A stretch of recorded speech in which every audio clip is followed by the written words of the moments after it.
माँ ये क्या है, आप फिर सिलबट्टे पर चटनी पीस रही हैं? अरे माँ, हमारे घर में मिक्सी है, हमारा देश इतना आगे बढ़ गया है और आप हो कि अब भी इस सिलबट्टे पर ही चटनी पीस रही हो। अरे जब मिक्सी से काम कुछ सेकंड में हो सकता है तो क्यों इतनी देर सिलबट्टे पर लगे रहना? बेटा, मुझे और तेरे पापा को सिलबट्टे की चटनी ही पसंद है।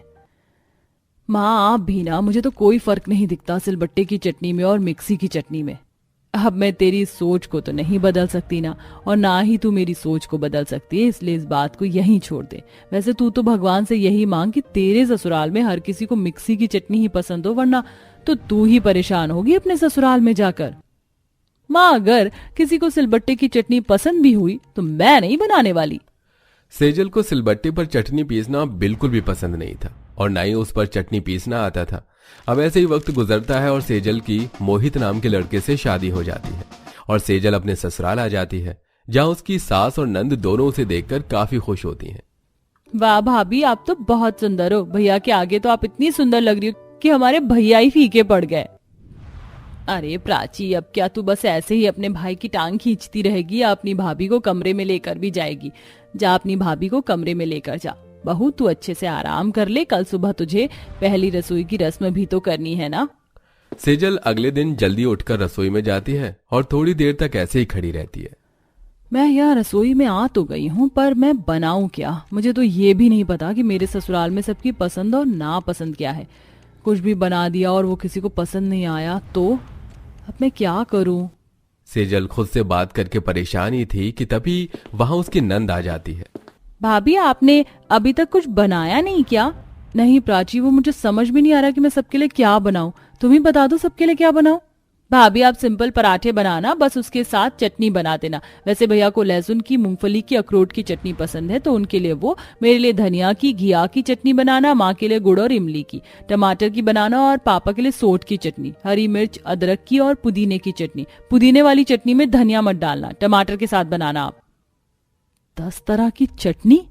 इतनी चटनी तो मुझे पहले कभी पता ही नहीं थी। भाभी, हमारे घर में हर रोज सब ऐसे ही चटनी खाते हैं और सबको सुबह शाम चटनी तो चाहिए ही होती है। कोई बात नहीं, चटनी जल्दी से बनाकर सबके लिए गर्मा गर्म पराठे बनाती हूँ। अरे अरे भाभी, आप ये क्या कर रही हो? मिक्सी क्यों निकाल रही हो आप? चटनी बनाने के लिए? अब चटनी मिक्सी में ही तो बनती है ना, तो मिक्सी की जरूरत पड़ेगी ही। वो देखो भाभी, वो रहा सिलबट्टा। हमारे घर में मिक्सी की चटनी कोई नहीं खाता। अगर आप गलती से किसी को मिक्सी की चटनी दे भी दोगी तो सब पहचान जाते हैं देख कर ही। इसलिए आप सिलबट्टे पर बनाओ, सबको सिलबट्टे की चटनी ही पसंद है। प्राची इतना बताकर वहां से चली जाती है और सेजल जैसे तैसे सिलबट्टे पर चटनी बनाने की कोशिश करती है। ये सिलबट्टे पर चटनी बनाना इतना कठिन क्यों है? सेजल चटनी बनाकर फिर सबको चटनी देती है, जिसे खाकर सबका मुंह बन जाता है। बहू ने चटनी तो ठीक ही बनाई, लेकिन बहुत कम बनाई थी। पता ही नहीं चल रहा है कि चटनी खाकर हटा हूं। बहू, अगली बार से थोड़ी ज्यादा चटनी बनाया करना। इतनी मेहनत के बाद भी सेजल को तारीफ नहीं मिलती है। सेजल के हाथ में काफी ज्यादा जलन भी होने लगती है। ये हाथ में इतनी जलन क्यों हो रही है? मेरा पूरा हाथ जल रहा है। सेजल से जलन सही नहीं जा रही थी, इसलिए वो अपनी माँ को फोन करती है। माँ, मैंने सिलबट्टे पर चटनी बनाई थी, तब से ही मेरे हाथ में जलन हो रही है। आप बताओ ना ये जलन क्यों हो रही है और इससे मैं कैसे कम करूं? लो, यहाँ तो तू बड़ा चिक चिक करती थी कि सिलबट्टे पर चटनी क्यों बनाती हो माँ, मिक्सी है, और ससुराल में पहले दिन ही सिलबट्टे पर चटनी बना रही है। माँ, अगर आपका हंसना हो गया हो तो मुझे बताओ कि इस जलन का क्या करूं मैं? अरे चिढ़ क्यों रही है? हाथ में ठंडी बर्फ लगा ले, इससे तुझे आराम मिल जाएगा। सेजल बर्फ लगाने के बाद आराम करने लगती है। शाम के समय उसकी नंद कमरे में आती है। भाभी, आप आराम कर रही हो? नहीं, बस ऐसे ही लेटी थी। तुम बताओ प्राची, क्या हुआ? कुछ काम था क्या? हाँ भाभी, वो मुझे माँ ने भेजा है यहाँ। उन्होंने आपको याद दिलाने के लिए कहा है कि शाम के खाने में किसी को चटनी कम नहीं पड़नी चाहिए। चटनी? अरे पर सुबह ही तो चटनी बनाई थी ना, फिर शाम को क्यों? भाभी, आप कितनी भुलक्कड़ हो। अरे आपको बताया तो था कि हमारे घर में सबको सुबह और शाम दोनों समय 10 तरह की चटनी चाहिए होती है। तो अब शाम में मेरे लिए नारियल और हरी मिर्च की खट्टी मीठी चटनी बनाना, पापा के लिए टमाटर प्याज लाल मिर्च की चटनी, मम्मी के लिए फिर से इमली और बैंगन के साथ कच्चे आम की चटनी, भैया के लिए लहसुन मिर्च, चुकंदर और छुकी हुई लाल मिर्च की चटनी बनानी है। अब बेचारी सेजल दोबारा उठती है। पहले तो वो खाना बनाती है और फिर सबके लिए 10 तरह की चटनी पीस कर देती है, जिसे खाकर सबको मजा आ जाता है। पर बेचारी सेजल की हालत खराब हो जाती है, पर वो किसी से कुछ नहीं कहती। ऐसे ही कुछ दिन बीतते हैं, पर अब वो परेशान हो जाती है तो रात में हिम्मत करके अपने पति से बोल ही देती है। मोहित, सिलबट्टे पर चटनी मैंने कभी नहीं बनाई है, इसलिए मुझे बहुत मुश्किल लग रहा है, हाथों में बहुत जलन हो रही है। सेजल, करती रहो, आदत पड़ जाएगी, बस कुछ दिन जलन होगी। ये लो, बर्फ लगाओ और अब सो जाओ। बेचारी सेजल पति की बात सुनकर सो जाती है। फिर सुबह उठकर रसोई में जाकर दोबारा सबके लिए चटनी बनाती है और अब शाम को भी बेमन से सबके लिए चटनी बनाने लग जाती है। मेरा तो अभी से ये हाल हो गया चटनी पीसकर, और यहाँ मेरे ससुराल वालों की तो यही फरमाइश है कि उन्हें हर रोज ही सुबह शाम चटनी चाहिए, वो भी 10 तरह की। आज भी 10 तरह की चटनी की फरमाइश है। ऐसा करती हूँ, ज्यादा चटनी बना लेती हूँ, थोड़ी अभी दे दूंगी और थोड़ी सुबह के लिए बचा लेती हूँ। सेजल अब सारी सामग्री लेकर सिलबट्टे पर बैठती है और चटनी पीसती है। आधे घंटे बाद 10 तरह की चटनी पिस जाती है और हर चटनी को वो 2 हिस्से में बांट देती है। 10 तरह की चटनी का एक एक कटोरा वो अपने परिवार को दे देती है और बाकी बचा लेती है और कमरे में कुछ काम से चली जाती है। इधर सब डाइनिंग टेबल पर खाना खाते हैं। अरे वाह, मजा आ गया। ये इमली की और नारियल की चटनी कितनी अच्छी है, खाने के बाद स्वाद आ गया इसका। अरे ये तो खत्म हो गई। अरे किचन से बेटा प्राची देख कर ला, और चटनी हो तो।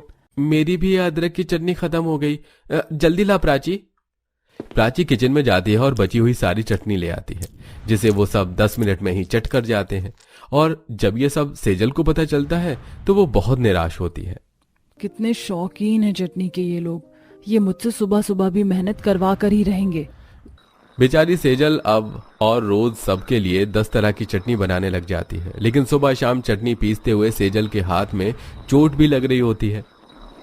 ये सिलबट्टा इतना जालिम क्यों है? जब से सिलबट्टे पर चटनी बनाना शुरू किया है, आज तक एक दिन नहीं गया जिस दिन मेरे हाथ पर लगी ना हो। आज जी से बात करूं क्या? सेजल सबके लिए चटनी बनाने के बाद अपनी सास के पास जाती है। अच्छा हुआ बहू तू आ गई, मैं अभी तुझे ही बुलाने वाली थी। मैंने एक वीडियो में देखा था कि मटर की चटनी बनती है, तू आज शाम ना मटर की चटनी बनाने की भी कोशिश करियो।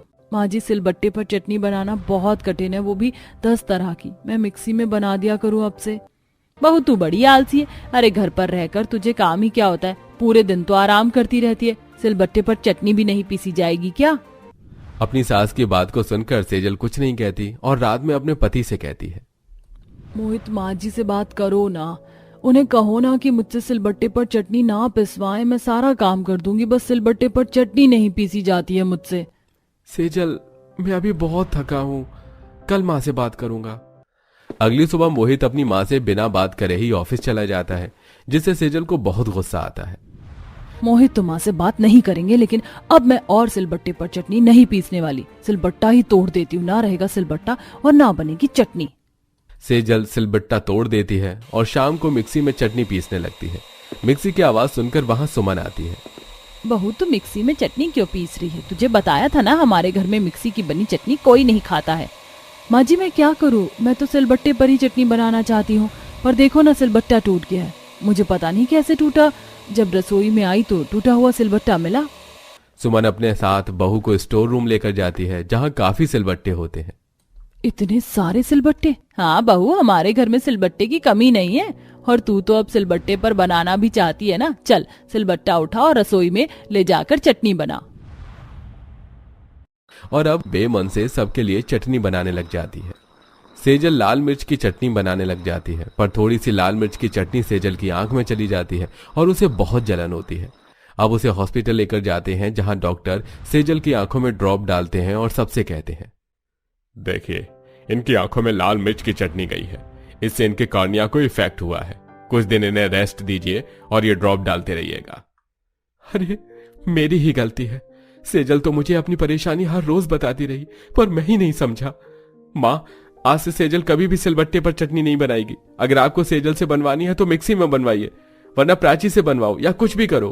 तू ठीक कह रहा है, अब से मैं खुद बना लूंगी सिलबट्टे पर चटनी, या प्राची से कह दूंगी जो चीज बहू कर ही नहीं पाती वो दबाव देकर नहीं करवाऊंगी कभी।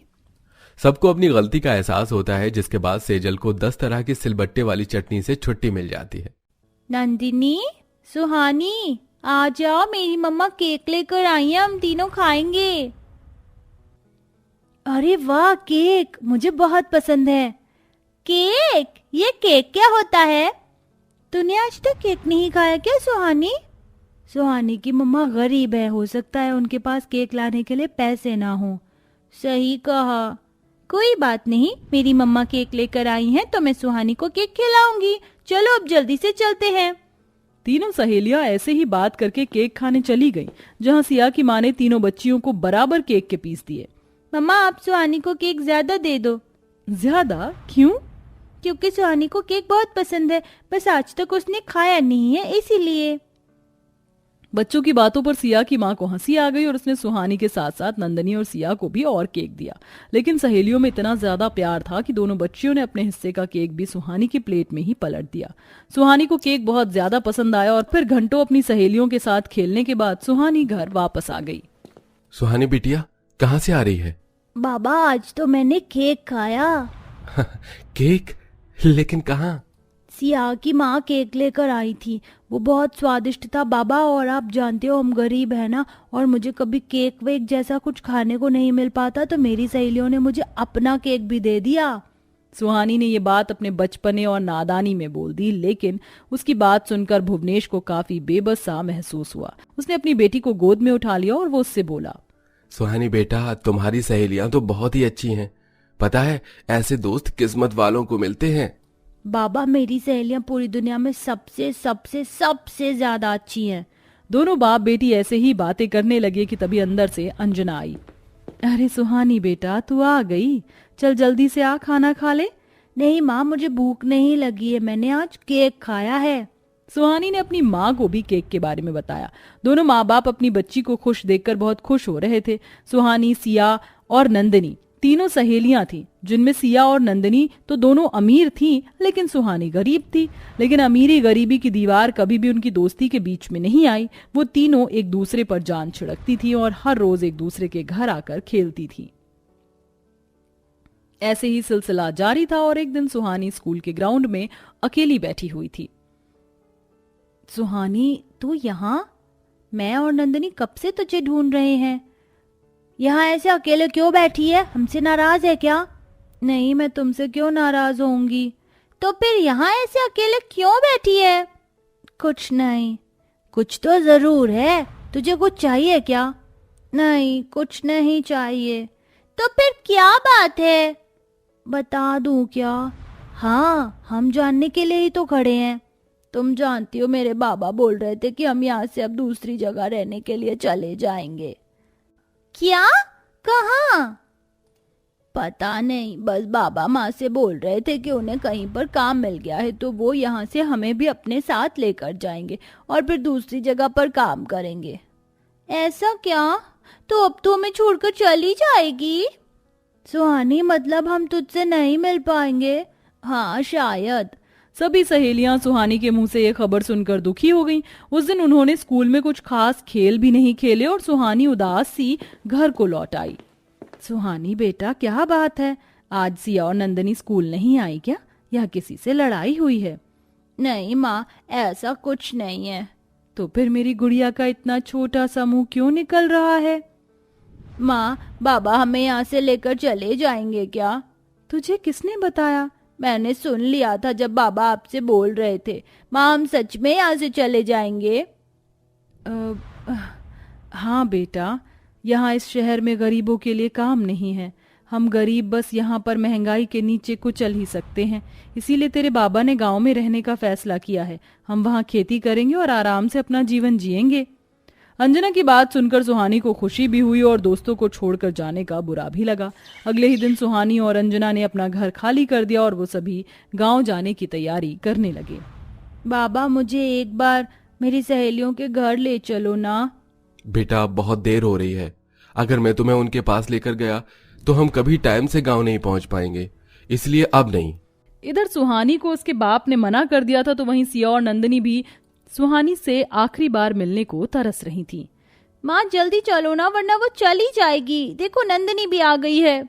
हाँ बेटा, मैं लेकर चल रही हूँ, चलो। दोनों सहेलियों ने सुहानी को निशानी के तौर पर देने के लिए तोहफे भी हाथों में लिए हुए थे। इधर वो सुहानी के घर जाने को निकली तो दूसरी तरफ सुहानी गांव जाने को निकल गई। जब दोनों अमीर सहेलियां सुहानी के घर पहुंची तो उन्हें वहां ताला लगा हुआ दिखाई दिया, जिसे देख उन्हें काफी दुख हुआ। अरे नहीं, वो चली गई। माँ, आपकी वजह से हुआ ये। अरे नहीं, मुझे माफ कर दो बच्चों। सिया और नंदिनी दोनों उस दिन बहुत रोईं। सुहानी के घर कोई फोन वगैरह भी नहीं था जो वो उसका पता निकाल पाती।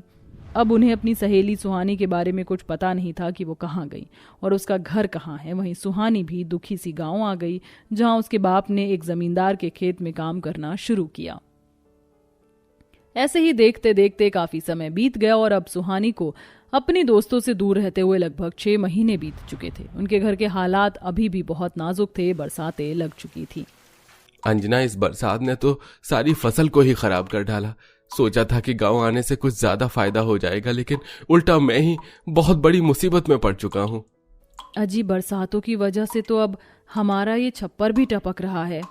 हम गरीबों पर तो भगवान कभी अपनी सीधी नजर नहीं रख सकते हैं। चलिए ऐसे मत बोलिए। माँ बाबा, अगर यहाँ काम नहीं है तो चलिए हम दोबारा से अपने शहर ही चलते हैं। तुम चुप रहो सुहानी बेटा, अभी हमारे बीच में मत बोलो। आप मेरी बच्ची पर क्यों भड़क रहे हैं? अंजना और भुवनेश ऐसे ही बात करने लगे। सुहानी कुछ नहीं बोली। गरीबी से उनके हालात लगातार बिगड़ ही रहे थे और गांव आकर उन पर और भी ज्यादा मुसीबतों के पहाड़ टूट चुके थे। भुवनेश बेचारा खेतों में दिन रात मेहनत करता, लेकिन मौसम उसकी सारी मेहनत पर पानी फेर देता था। वहीं घर में भी लगातार पानी के टपके ने अंजना को काफी परेशान किया हुआ था। ऐसे ही सिलसिला जारी था कि एक दिन सुबह से ही बहुत बारिश हुई, जिसकी वजह से सभी घर में ही थे और टपके से घर में भी पानी भर रहा था। सभी बैठे ही हुए थे कि तभी सुहानी को दरवाजे पर किसी की परछाई दिखी और जैसे ही उसने उठकर देखा तो वहां कोई और नहीं बल्कि सिया और नंदिनी थी। सुहानी, आखिर तो हमें मिल ही गई। तुम दोनों यहाँ? तीनों सहेलियां एक दूसरे से लिपट गईं। उन्हें देखकर भुवनेश और अंजना भी खड़े हो गए। दोनों बच्चियों को उनकी माँ लेकर आई थीं। सरला और शांति बहन, आप दोनों आइए, अंदर आइए। अंजना ने सभी को अंदर बुला लिया। अंजना जी, आपका पता किस किस तरह निकलवाया हमने। दोनों बच्चियों ने हमारा पीछा घेरा हुआ था। अच्छा, इन तीनों की दोस्ती बहुत गहरी है। ठीक कहा आपने। आपका घर तो बहुत ज्यादा खराब हो रहा है। आप शहर में जैसे भी रहते थे, कम से कम पक्का मकान तो आपके पास था। मेरी मानिए तो आप फिर से शहर आ जाइए। उससे हमारे बच्चे भी मिलते रहेंगे और हम अपने पति से बात करके भाई साहब को फैक्ट्री में ही लगवा देंगे। अंजना नंदिनी की माँ की बात सुनकर सोच में पड़ गई। भुवनेश को गांव में रहने से कोई फायदा महसूस नहीं हो रहा था, इसीलिए वो वापस से शहर ही आ गया और नंदिनी के बाप की फैक्ट्री में काम करने लगा। नंदिनी का बाप भुवनेश को अच्छी आमदनी देता था और अब सब कुछ ठीक हो चुका था। अच्छी आमदनी के चलते उन लोगों के हालात सुधर जाते हैं और वह हंसी खुशी अपने परिवार के साथ रहने लगते हैं। तो देखा दोस्तों आपने, ये होती है सच्ची मित्रता। एक सच्चा मित्र वही होता है जो अपने दोस्त को किसी परेशानी में देखकर बेचैन हो जाए, जैसा कि हमारी स्टोरी की इन 3 अमीर गरीब सहेलियों का प्यार था, जिन्होंने अपने परिवार के साथ मिलकर अपनी गरीब सहेली को ढूंढा और उसके परिवार का जीवन संवारा। कहते हैं ना, एक अच्छा दोस्त तकदीर से मिलता है। तो कैसी लगी आपको हमारी ये कहानी? हमें कमेंट करके जरूर बताएं। साथ ही ऐसी इंटरेस्टिंग वीडियो के लिए हमारे चैनल को सब्सक्राइब करना ना भूलें।